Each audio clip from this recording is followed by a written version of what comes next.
Ida for exposing my coworker's secret right before she became our new manager? I'm a 28-year-old guy, and until 2 weeks ago, I worked on a sales team with about 15 people. This all started around 8 months ago when a woman named Jessica joined our office. She was confident, very confident.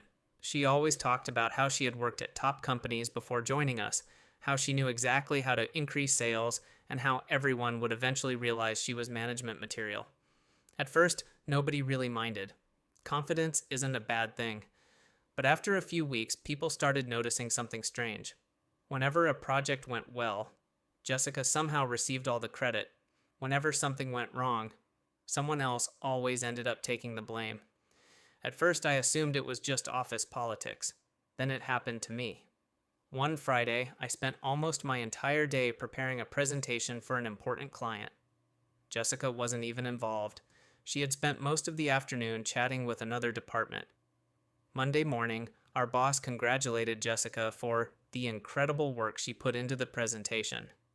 I honestly thought he was joking. He wasn't.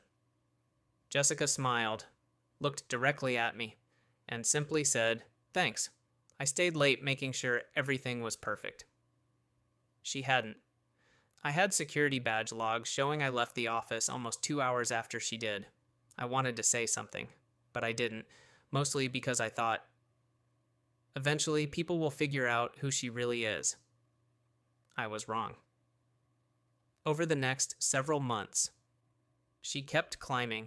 She volunteered for visible projects. She took credit whenever possible. She constantly complimented upper management while quietly criticizing coworkers behind their backs. Somehow, it worked.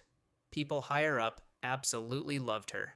Meanwhile, the rest of us couldn't stand her. Then came the announcement. Our department manager accepted another job, meaning one of us would become the new manager. Everyone knew Jessica wanted it. She practically acted like she'd already gotten the position. She even started telling people things like, "When I'm manager, we're going to change a lot around here." Nobody laughed. Nobody smiled. We just exchanged awkward looks. Then something happened that changed everything.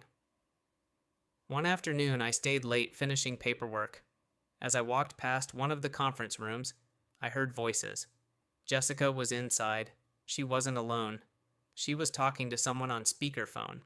At first, I wasn't paying attention. Then I heard my own name, so I stopped. Jessica laughed and said, "The funny thing is, they actually think I'm doing all the work." The person on the phone laughed too.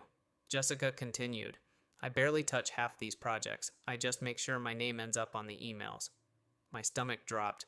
Then she kept going. "I've been forwarding people's work to executives before they do. Once my name is attached first, nobody questions it." I couldn't believe what I was hearing. She wasn't just taking credit, she had an actual system. She waited a few more seconds before saying something that made everything click. "Once I become manager next month, nobody will ever know." I quietly walked away. My heart was racing. I knew exactly what I'd just heard. The problem was, I had no proof, or at least, that's what I thought. The next morning, I checked my laptop. I remembered something. Our company automatically archived every version of every shared document. Out of curiosity, I opened one of the presentations Jessica had supposedly created, then another, then another. Every single version history showed the same thing. Different employees had written almost everything.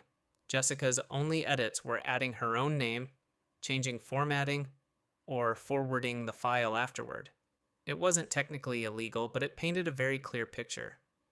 Over the next week, I quietly gathered timestamps, version histories, email chains, and archived messages. I never hacked anything. Everything was information I already had permission to access because of my position. I wasn't planning revenge. Honestly, I just wanted evidence in case she blamed me for something again. Then, 3 days before management announced the promotion, HR emailed everyone. There would be one final interview with the candidates. Employees could anonymously submit feedback about leadership qualities. Anonymous. That changed everything. I spent almost 3 hours writing a factual timeline. No insults, no opinions, just dates, emails, document histories, and examples showing where work had actually come from. I attached screenshots, submitted it, and forgot about it, or at least I tried to.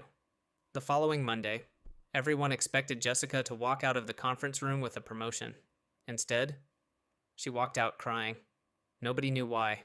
She packed her laptop, avoided eye contact, and left early. About an hour later, HR announced that the management decision had been delayed. The office immediately exploded with rumors. Later that evening, my boss called me into his office. I genuinely thought I was in trouble. Instead, he closed the door, looked at me, and asked one question. "Is everything in your report accurate?" I simply replied, "Every screenshot came directly from our company servers." He nodded, didn't say another word. 2 days later, Jessica resigned. No goodbye email, no farewell lunch, nothing, just gone. About a week after that, one of the senior directors quietly thanked me. He admitted several executives had suspected something for months, but nobody had ever brought evidence. Apparently, my report forced them to investigate everything. They found even more examples than I had, some dating back almost a year. Looking back, I don't feel happy that she lost her job, but I also don't regret saying anything. If someone builds their career by standing on everyone else's shoulders, eventually, the people underneath stop holding them up. In California, everything looks perfect from the outside. Big houses, clean streets, kids riding bikes on sunny afternoons, the kind of place where people smile at you in the morning, even if they don't know you. That's exactly what I thought about our neighborhood in Orange County. We were the perfect family on paper. A nice house with white walls and a small backyard.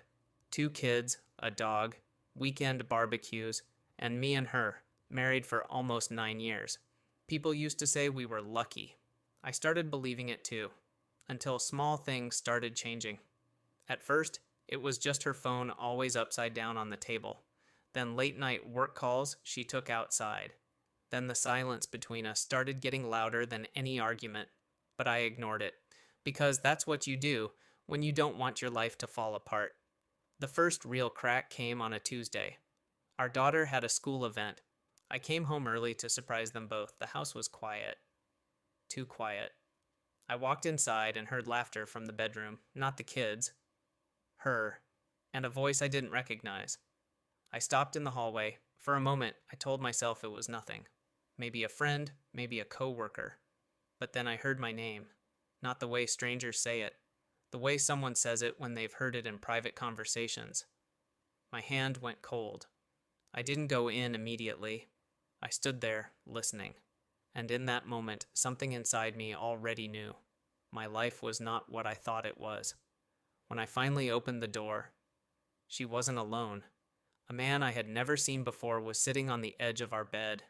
And the worst part, he didn't look surprised. He looked comfortable, like he had been there before. My wife turned her head slowly and saw me. For a second, nobody spoke. Even the air felt frozen.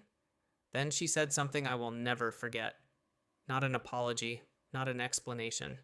Just, "I didn't think you'd come home this early." Behind her, in the hallway, our son was standing, watching everything.